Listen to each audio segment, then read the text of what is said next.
Sir ఇప్పుడు ఒకవేళ ఆ ట్రాన్స్ప్లాంట్ జరిగేటప్పుడు అంటే నార్మల్గా ఇనిషియల్గానే తనకి సివియర్ ఉంటేనే మనం అక్కడ దాకా వెళ్తాం కదా సార్. ఒకవేళ మనకి ఇమీడియట్గా దొరకకపోతే ఆ పేషెంట్ దొరికే వరకు ఎలా సర్వైవ్ అవ్వాల్సి వస్తుంది సార్? బై మెడికేషన్ అయినా sir? Definitely patient already medications మీదే ఉంటూ ఉంటారు. అంటే మళ్ళీ ఇప్పుడు ఆక్సిజన్ తగ్గిపోయింది అనుకోండి, సో ఆక్సిజన్ మనం ఎక్స్టర్నల్గా ఇస్తూ ఉంటాము. హార్ట్ కూడా ఎఫెక్ట్ అయింటుంది కాబట్టి హార్ట్ మెడికేషన్స్ మీద యూజువల్గా పేషెంట్స్ వీళ్ళు ఉంటారనమాట. ఓకే. సో అంటే నెబులేషన్స్ తీసుకుంటూ ఆక్సిజన్ తీసుకుంటూ తర్వాత ఒక్కొక్కసారి ఎన్ఐవి అని ఒకటి స్మాల్ వెంటిలేటర్ టైప్లో ఉంటుంది. అంటే ఇట్ ఈస్ స్మాల్ డివైజెస్ ఉంటుంది. సో ఒక మాస్ ద్వారా ఒక ప్రెషర్తో గాలి ఇస్తుంటుంది, అంటే పాజిటివ్ ఎయిర్వే ప్రెషర్స్ ఉంటుంది అది. సో ఎప్పుడైతే ఆక్సిజన్ లెవెల్స్ పెట్టినా కూడా ఇంకా ఆయాస పడుతుంటారు వీళ్ళంట, ఎందుకంటే లంగ్స్ పూర్తిగా డ్యామేజ్ అయిపోయింటాయి. సో వీళ్ళు ఇంకా ఆయాస పడుతున్న టైంలో వీళ్ళకు ఇట్లాంటి ఎన్ఐవి సపోర్ట్ అంటారు, పాజిటివ్ ఎయిర్వే ప్రెషర్ అనమాట అది. సో దాని ద్వారా మెయింటైన్ చేసుకుంటూ హార్ట్ మెడికేషన్స్ ఇచ్చుకుంటూ ఇలా మెయింటైన్ చేసుకుంటూ వస్తారన్నమాట. వీళ్ళు వెయిటింగ్ లిస్ట్లో ఉండాలి. అంటే వెయిటింగ్ లిస్ట్లో ఫస్ట్ లిస్ట్లో ఉన్నప్పుడే వీళ్ళు they will be fit for transplant అనమాట. సార్ ఇప్పుడు ఇప్పటి వరకు మీరు ఇండోర్ పొల్యూషన్ వల్ల ఎలాంటి ప్రాబ్లమ్స్ ఫేస్ చేస్తారనే చెప్పారు. ఇప్పుడు అవుట్డోర్ పొల్యూషన్ వల్ల ఎలాంటి ప్రాబ్లమ్స్ ఫేస్ చేయాల్సి వస్తుంది సార్? ఈ వెహికల్స్ పెరిగిపోవడము, ఓకే, ఇండస్ట్రీస్ పెరిగిపోయినాయి. అండ్ కొన్ని చోట్ల ఢిల్లీలో అయితే కొన్ని అంటే కొంచెం ప్లాంట్స్ అవన్నీ కూడా వాళ్ళు స్టబుల్ అంటారు, దాన్ని అంటబెట్టడంతో ఇదంతా కూడా గాల్లో మిక్స్ అయిపోయి సో ఎయిర్ క్వాలిటీ ఇండెక్స్ అనేది యూజువల్ తగ్గిపోతూ వస్తుంది అనమాట. ఇప్పుడు మన హైదరాబాద్ విషయాన్ని తీసుకుంటే ఈ most of the times vehicles emit చేసే so many gases, particles and also construction dust, lot of construction activities happening హైదరాబాద్లో ఇన్ అరౌండ్. సో ఇవంతతోటి ఈ ఎయిర్ పొల్యూషన్ అనేది చాలా పెరిగిపోతూ వస్తుందన్నమాట. సో అయితే ఎయిర్ పొల్యూషన్ మనం ఎట్లా మెజర్ చేస్తామంటే it is called air quality index. Okay, air quality index యాక్చువల్గా చెప్పాలంటే మనము ఇప్పుడు ప్రజెంట్ హైదరాబాద్లో వచ్చేసి it is around 140 to 160 around ఉందండి. So it is little slightly on higher side. అది మీరు ఢిల్లీలో తీసుకుంటే 300, 250, 300, ఈవెన్ 400 కూడా టచ్ అయింది. సో హైదరాబాద్ ఇంకా ఒక రకంగా చెప్పాలంటే చాలా బెటర్ మనం, అంటే 140 to 160 మధ్యలో ఉన్నాం. సో అయితే ఎయిర్ క్వాలిటీ ఇండెక్స్ నార్మల్ ఎంత అనేది మనకు తెలియాలి first of all. So air quality index normal వచ్చేసి సర్ప్రైజ్ అవుతారు, it is almost 10 to 15. So 10 to 15 air quality index that is normal. So WHO ఏం చెప్పిందంటే 50 వరకు ఇట్ ఈస్ యాక్సెప్టెడ్ అని మనము WHO అనేది చెప్పింది. సో మీరు అదే ఫారిన్ కంట్రీస్లో తీసుకుంటే ఎయిర్ క్వాలిటీ ఇండెక్స్ వాళ్ళు ఇంకా 10 లోపలే పెట్టుకుంటారు అనమాట. వాళ్ళు 4, 5, 6 బిలో 10, బిలో 15 ఉంటుంది అనమాట. సో మనం ఇండియాలో ఏంటంటే అసలు 100 ఈస్ నార్మల్ అనుకుంటాం మనం యాక్చువల్గా. సో ఫారిన్ కంట్రీస్లో 10 అనేది వాళ్ళు 10 లోపల పెట్టుకుంటారు, ఎందుకంటే WHO 50 వరకు యాక్సెప్టెడ్ అని చెప్పింది. సో మనం ఏమంటే హైదరాబాద్ అంటే మన ఇండియాలో ఏంటంటే 100 వరకు యాక్సెప్టెడ్ అని పెట్టుకున్నాం అనమాట.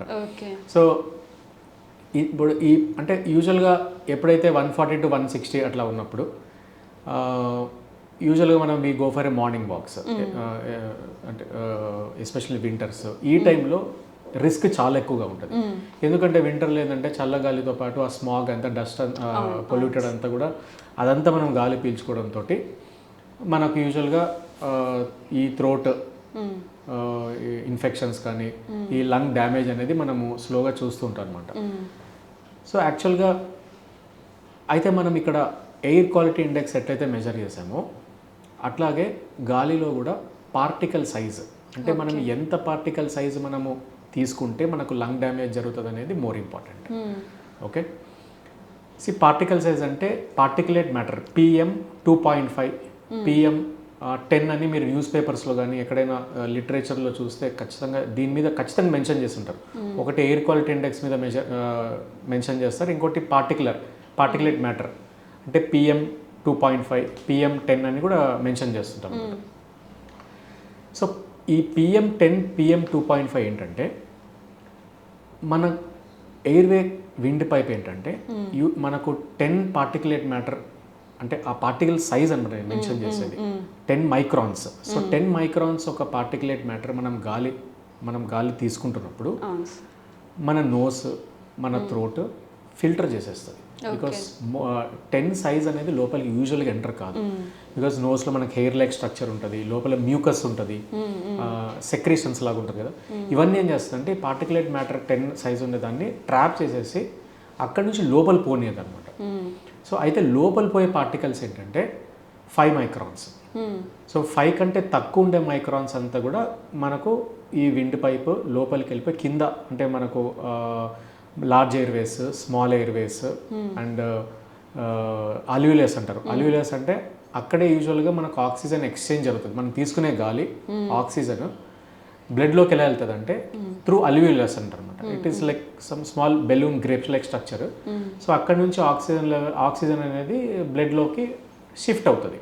So in that way all organs will get oxygen అనమాట. సో ఇప్పుడు ఈ పార్టికులేట్ మ్యాటర్, ఈ 5 సైజ్ పార్టికులేట్ మ్యాటర్ మన లోపలికి వెళ్ళిపోతుంది. ఎందుకంటే మనకు అంత చిన్న సైజ్ అనేది ట్రాప్ చేయలేదు అనమాట. సో దిస్ పార్టికులేట్ మ్యాటర్ ఎప్పుడైతే లోపలికి వెళ్ళిపోయి కింద అల్యూలియర్ లెవెల్లో ఎయిర్వేస్ అంతా కూడా డ్యామేజ్ చేయడం స్టార్ట్ చేస్తుంది అనమాట. సో అట్లా కొన్ని సంవత్సరాల నుంచి ఎక్స్పోజ్ అయ్యి జరుగుతున్నప్పుడు క్రానిక్ ఇన్ఫ్లమేషన్ అయ్యి లంగ్ అనేది కొంతవరకు డ్యామేజ్ అవ్వడం స్టార్ట్ అవుతుంది అనమాట.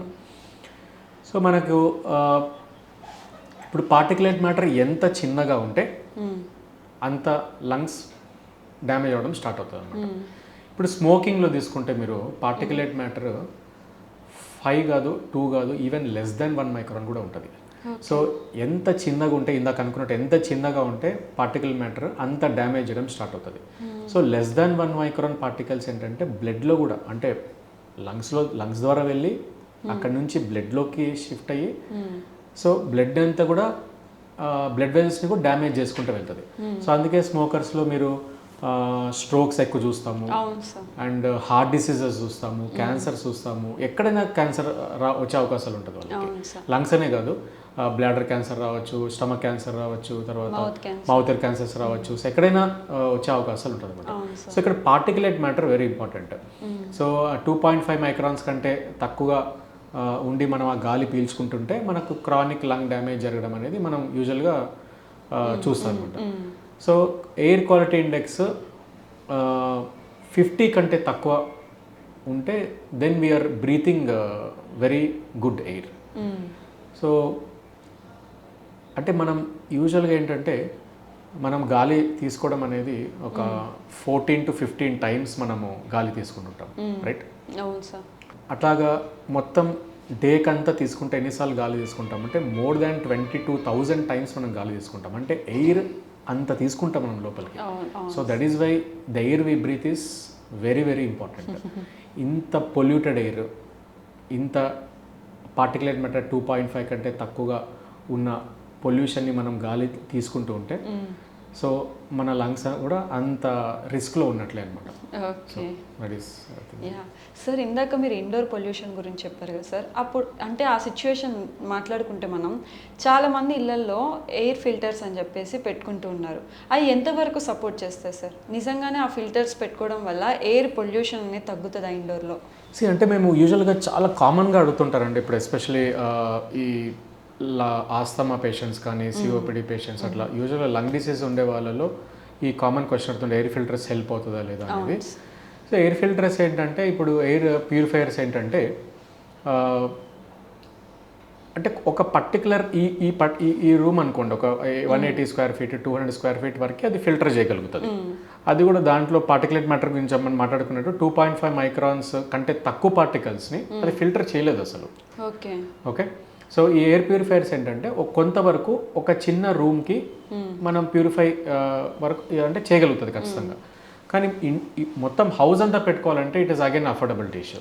సో ఒక air purifiers will be more than almost 15 అవ్వచ్చు, 20,000 అవ్వచ్చు ఒక quality air purifiers.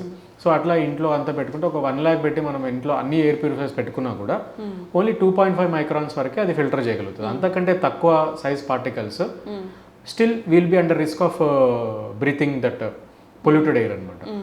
So to some extent definite it will be helpful అండి. అయితే ఏంటంటే ఇప్పుడు హెపా ఫిల్టర్స్ అంటారు. హెపా ఫిల్టర్స్ అంటే యూజువల్ హాస్పిటల్లో మనము ఇన్స్టాల్ చేస్తారు అనమాట. ఈ హెపా ఫిల్టర్స్కి కొంచెం దీనికి ఎక్కువ కెపాసిటీ ఉంటుంది. ఈవెన్ బ్యాక్టీరియా వైరసెస్ని కూడా కిల్ చేసే కెపాసిటీ ఈ హెపా ఫిల్టర్స్ అనేది మనము ఈ హాస్పిటల్స్లో ఉంటుంది అనమాట. ఇప్పుడు కొత్తగా మీరు తీసుకుంటే ఎయిర్ ప్యూరిఫైర్స్ కార్లో కూడా పెడుతున్నారు. కార్లో so most of the cars almost all cars are having air purifiers. So air purifiers కార్లో డెఫినెట్గా ఇట్ విల్ బి హెల్ప్ఫుల్. అంటే మనం తీసుకునే గాలి కార్లో at least it will be less than 40 అంటే క్లియర్గా చూపిస్తుంది 30-40 వాల్యూస్. సో ఇందాక మనం అనుకున్నట్టు 50 కంటే తక్కువ ఉంటే that means we are breathing a good air అని అర్థం అనమాట.